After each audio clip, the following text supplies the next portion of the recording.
The History of USA and Its Finance. Part 1. Seeds of a Nation, 1600s to 1776. It began with a promise, not of gold, but of hope. When the first settlers arrived on the shores of the New World, there was no money waiting for them. The trees whispered with the wind, the rivers glimmered with light, but no coins changed hands. They came not to find a system, but to build one. Trade in the colonies began as barter: grain for tools, pelts for salt, work for shelter. In Virginia, tobacco became more than a crop. It became a currency. A man could buy land, pay taxes, or settle debts in bundles of dried leaves. Across New England, wampum, beads made from shells, carried meaning far deeper than its physical worth. For Native Americans, it was sacred. For colonists, it was trade. Yet beneath the barter and the barter-born friendships, something restless stirred. A hunger for standardization, for a shared language of value. But England wasn't eager to give that freedom. The colonies were bound by the mercantile system, an invisible leash that ensured wealth flowed eastward, not west. Gold and silver were scarce. Coins were hoarded, not spent. Without enough currency, trade slowed, debts grew, and frustration deepened. So, the colonies began to experiment. In 1690, the Massachusetts Bay Colony printed something radical: paper money. It was the first in the Western world. It wasn't backed by gold, but by trust. A promise that this paper had value because the colony said so. The idea was revolutionary and dangerous. England frowned upon it, but it worked for a time. Commerce moved, wages flowed, and a fragile economy began to breathe. In the taverns of Boston and the markets of Philadelphia, debates flared. Was money real if it wasn't metal? Could trust alone give paper its power? Those questions, whispered then, would shape centuries of American finance to come. Part 2. The Fragile Republic, 1776 to 1790. Finance and History of the USA. The Revolution had been won, but the peace that followed felt fragile, like a candle flickering against the wind. 13 states, each proud and wounded, stood together in name, but divided in practice. The British had left, yet their shadow lingered. In the debts unpennied, the ports still uncertain, the coin still scarce. America was free, but broke. The war had cost more than blood. It had devoured savings, trust, and the little wealth the colonies had built. The continental dollar, the paper promise that had once fueled the fight, now lay scattered, worthless, a ghost of its former hope. Merchants refused to leave. Soldiers who had risked their lives held fistfuls of paper that could not buy a loaf of bread. In Philadelphia taverns, veterans told stories by candlelight, how they marched on faith alone. Now, faith was all they had left. Farmers bartered grain for nails, shoes for salt. A man could be rich in land and still starve in winter.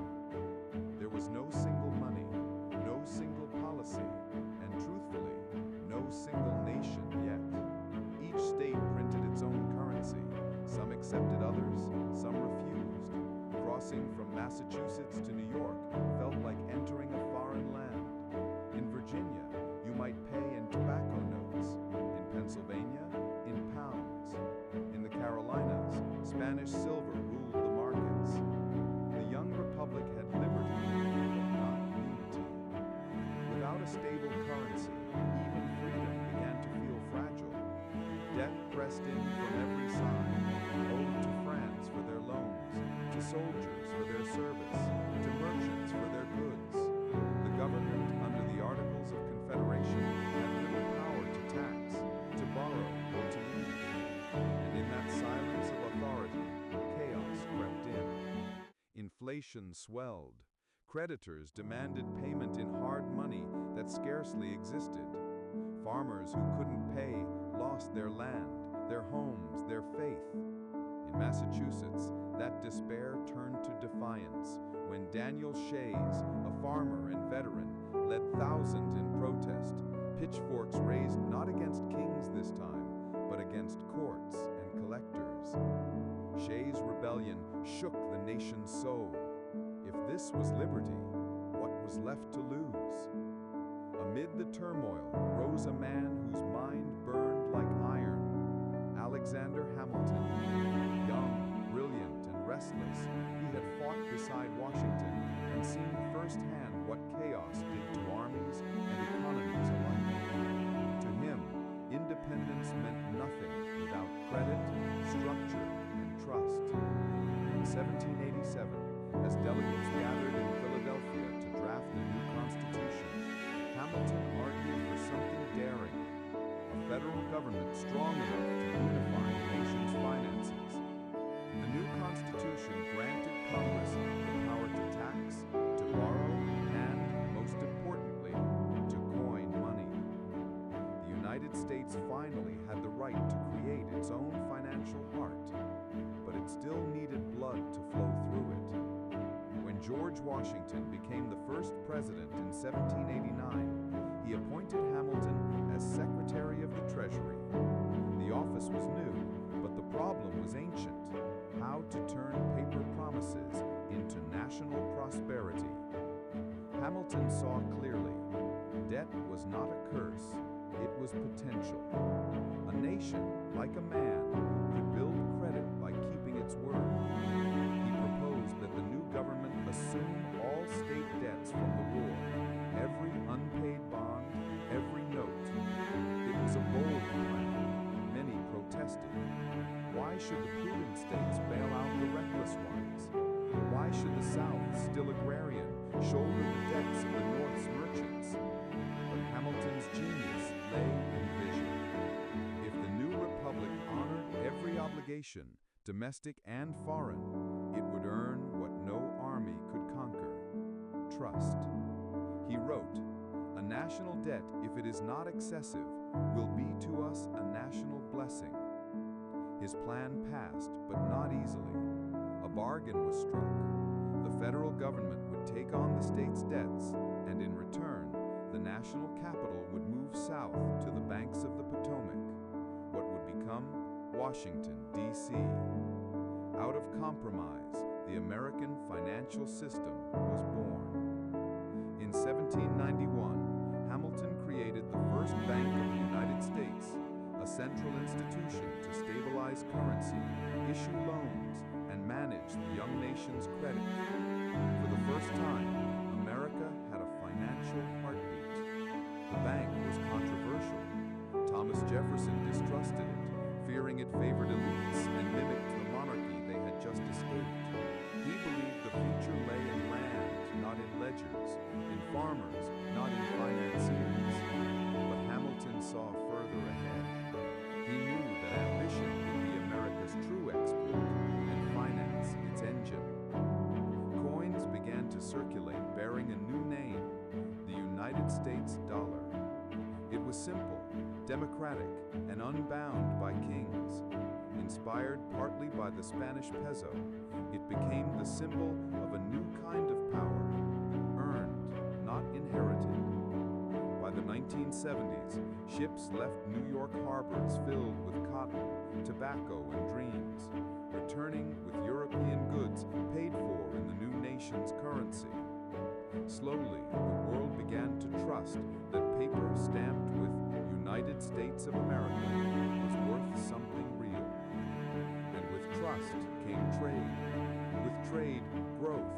With growth, a new kind of faith, not just in God or liberty, but in credit, enterprise, and the idea that tomorrow could be richer than today. Still, for all its promise, the system was fragile. Every dollar depended on the belief that the government would keep its word. Every loan rested on the honor of a young country still learning what honesty in business meant. But even as mistakes were made, something beautiful took shape. A rhythm, a pulse, the heartbeat of a financial nation finding its tempo. Hamilton worked tirelessly, writing reports late into candlelit nights, his quill scratching plans that would define centuries. He spoke not only of finance, but of vision, the need for manufacturing, for a central bank, for a credit system that could outlive its founder. To him, the economy was not a cold machine. It was a living story of people who dreamed, borrowed, failed, and tried again. In time, Hamilton would die young, but his system would endure. His belief that America's strength lay not only in its armies, but in its ability to create and sustain trust, became the foundation of the nation's prosperity. The dollar, born in crisis, would soon rise to symbolize something far greater than currency. It would stand for possibility. As the 18th century closed, America still struggled, its roads rough, its credit young, its industries few. But under the soft glow of candlelight in taverns, on farms, and in bustling ports, the people began to believe in something astonishing, that their money and their dreams could build a future unlike any the world had seen.